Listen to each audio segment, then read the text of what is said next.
everybody. Welcome back to Dat Fury Radio. I'm Howie Howard from Mr. Furious Records. Back on the show this week, Jerry Chapman. What's going on, Jerry? Lots is going on. Music is going on. Life is going on. Music, life. You're going on.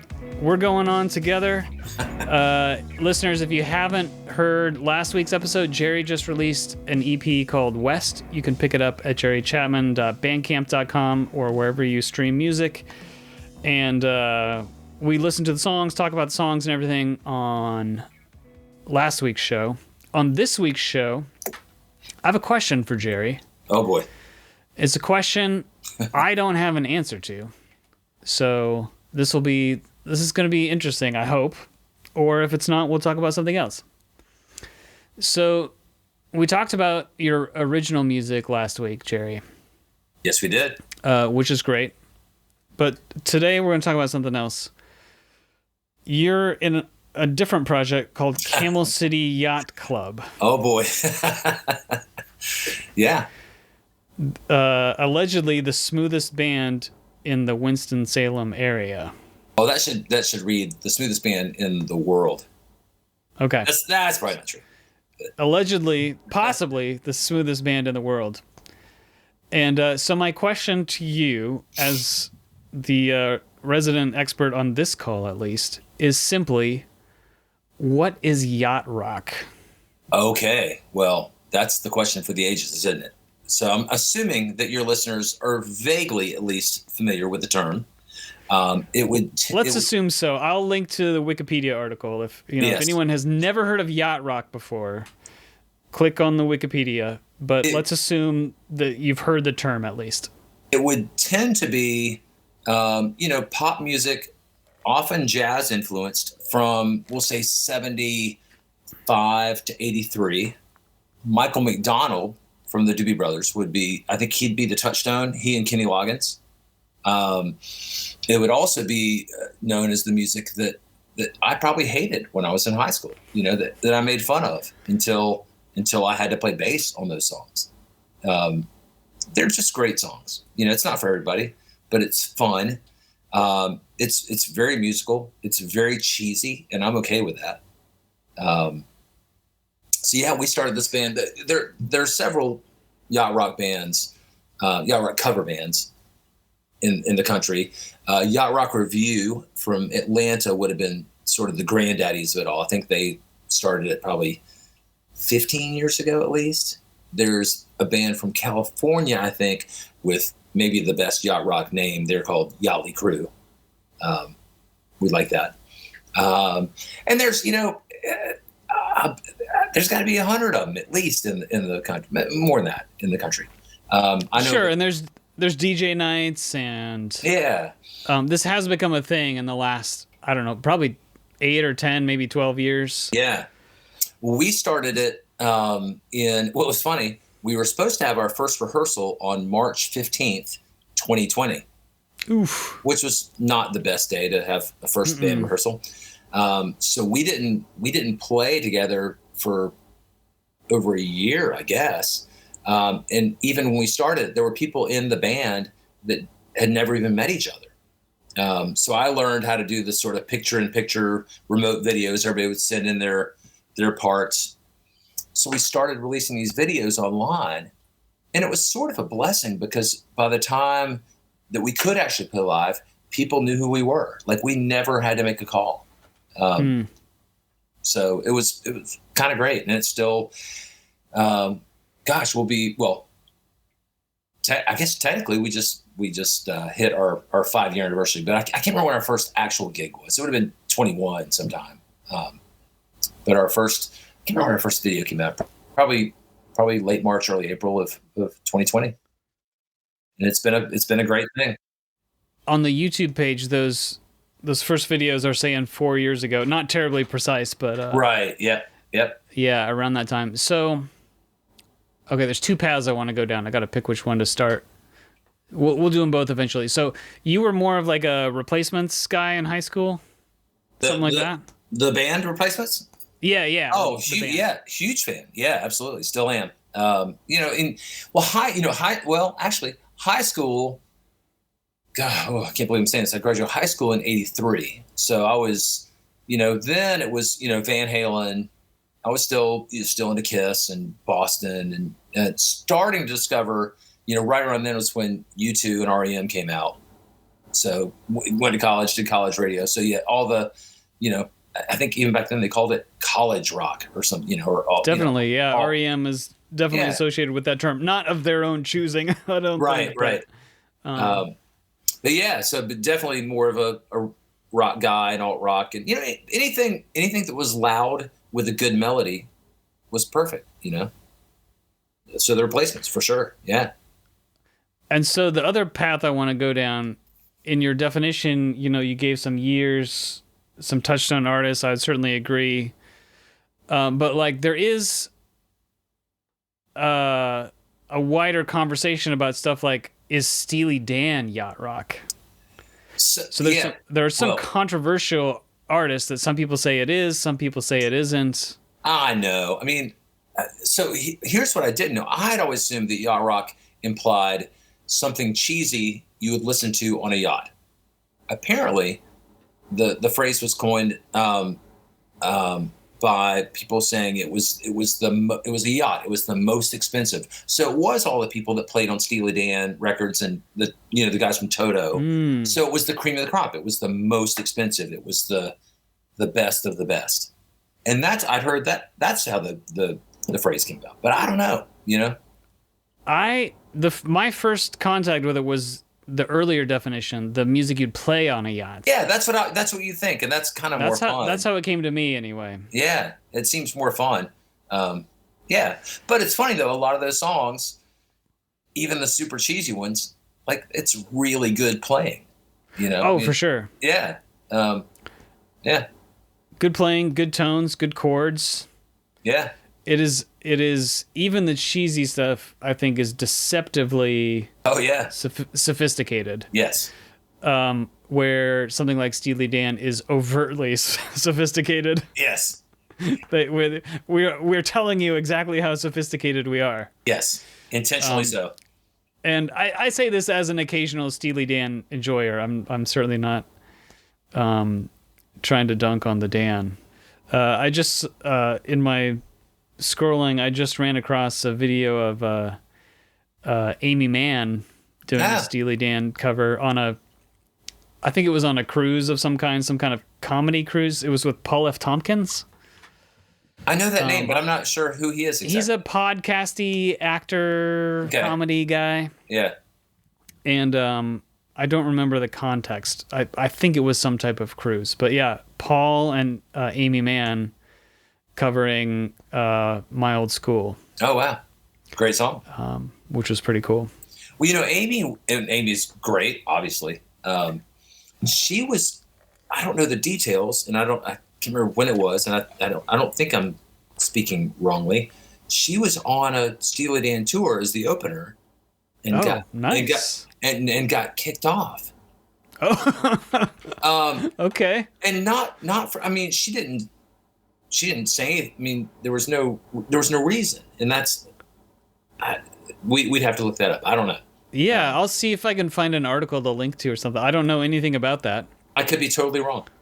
But I seem to recall that story, and it wasn't like Donald Fagum's like, God, Amy Mann sucks, she's gone. It was just like, I don't know what happened. Maybe their crowd wasn't into it. I don't know. It's weird. Yeah. That would kind of make sense. Maybe I could.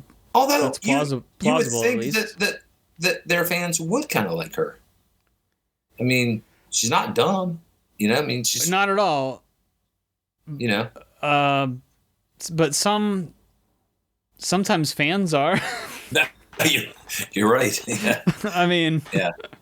Sometimes there's a type of fan that wants what they want, when they want it, how they remember it. Yeah.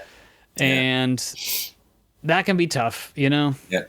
That can be tough for an opener. That can be tough for an artist who wants to evolve.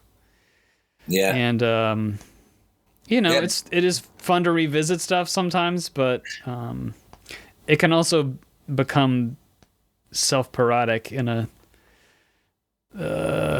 uncomfortable way. Yeah. Yeah. So yeah, yacht rock. It's fun. It's the right band at the right time. It's been really cool for us. When we started the band, we're like, well, I guess we'll probably play once a month, and we'll do, I think we did 45 dates last year, all within a few hours of our homes. And it's fun, what's really interesting is the people in the band are we all really like each other, and few of us have known each other for a long time. Some of the folks are newcomers, but everybody's kind of got their own thing. But most of the folks in the band are like old school rock and roll guys. Like our singer, his favorite band is Cheap Trick. And luckily he sings great. He was genetically engineered to sing these songs. And our female drummer is played in blues bands and hardcore bands. And, none of us grew up playing any of this stuff. But it's been really, an experience, a learning experience for some of us. And it's been great fun for us. That's got to bring a nice edge to it. And it does. I think we probably, lean a little, we go back and listen to the recordings like, oh, we play these way heavier, than, we're not a metal band, but, we play them a little more aggressively, I suppose. But the point is, if there are any, 21-year-olds listening to this podcast, the music you hate now, you're probably going to be in a cover band playing that stuff in 20 years. So good luck.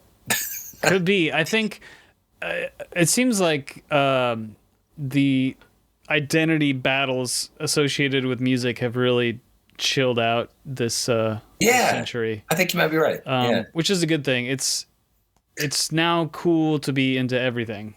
Yeah. Which is great. I've always been into everything, and if I can sing along and I've lost where's my you can hear me but I can't hear you. Hold on. Nope. Hold on. We'll make a little edit, no problem. And now I can hear you. But yeah. Okay. Yeah. We're back, baby. If it makes me smile, it's good music, if there's not everything is for me, and that's okay, but most of it is. I think the live yacht rock thing has to be cool too. That's gotta bring. I want to say edge again. Yeah. But that's got to bring a different energy than a DJ night, and we know the songs and we know the recordings even and everything. Having the ability to move the arrangements around, or just play them a little heavier, like you said. Yeah. Yeah. When you've got good bones on a song and you can make those kinds of adjustments, that's exactly. Yeah. That's fun. Yeah. Yeah. And all the folks are really good players, so they can stretch out a little bit if they need to. And yeah, it's cool. And I've come around. The songs are great. I love them. And you've got the Camel City dates on your website, jerrychapman.com. That's correct. So for anyone in North Carolina or visiting North Carolina or that general area of the country anytime soon, you can check jerrychapman.com for dates. I think that's probably kind of the yacht rock topic. Is there anything else you want to talk about, or should we call it a night? What do you think? Oh, I think that's cool. Yeah, go to the website, come see the Yacht Rock Band if you're in North Carolina. Don't buy the new record, because there's no new record to buy, but stream the new record. And stay tuned. Yeah, you're talking about West. I am talking about West. Not the new Yacht Rock record. Although we are working on some original stuff just for kicks. Oh, that could be cool. Well, and that's the thing too. It's a 5-piece band, and I think everybody in the band has written songs and been involved in original music projects. So that's another thing we've kind of got going for us, and I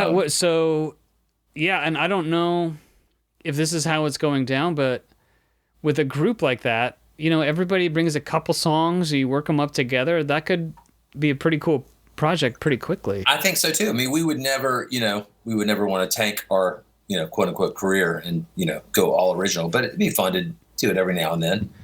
And just for us, we're all of a certain age where we just enjoy doing it for us. Right. And you could even be a different name if you wanted it to be, That's true. It doesn't have to be like Camel City has an identity. Yeah. So just depending on how the music was going, maybe it's that or maybe it's a different thing. But I was just thinking in terms of the players.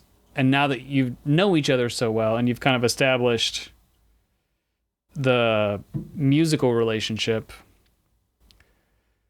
importing some songs could be different styles, but different songs from multiple songwriters. And I think the people that come see us, at least in our area, they know us well enough. I think they'd get behind it. Now we're still contractually obligated to play Africa and Pina Colada and all that stuff. Absolutely. So we're not going to replace those songs with our own. But I think if we did one or two a night, people would get behind it. Probably. We'll see. We'll see. We'll see at our next podcast. Yeah. Oh, I definitely want to. I want to cover anything that you do, but if you do anything with that group, with that group of players, yes, whatever name it is, yes, that's a very interesting. I'll let you know for sure. Topic, I think, and I definitely want to know about it. Yeah, I was scanning my my library of Jerry songs here, and I think instead of doing the Dat Fury outro theme, I think if it's okay with you, I'm gonna send us out in the edit on "Going Nowhere." How does that sound? Oh, that sounds awesome. It's funny. I still do that song in most of my acoustic sets. I haven't done it with a band in like 15 years, but still do an acoustic version at most of my solo shows. It's a banger. It is a banger. Yeah. "Going Nowhere" by Jerry Chapman off Rumors of My Death. If you care to look it up, stream West, the new EP, at jerrychapman.bandcamp.com or wherever you stream your music. Thanks for coming on, Jerry. This is the show ending. Don't hang up on me, but we're going to let the listeners go. This is Dat Fury Radio. We'll be back next week with a show. I think I know what it's going to be, but it's not booked yet, so question mark? We'll see everybody.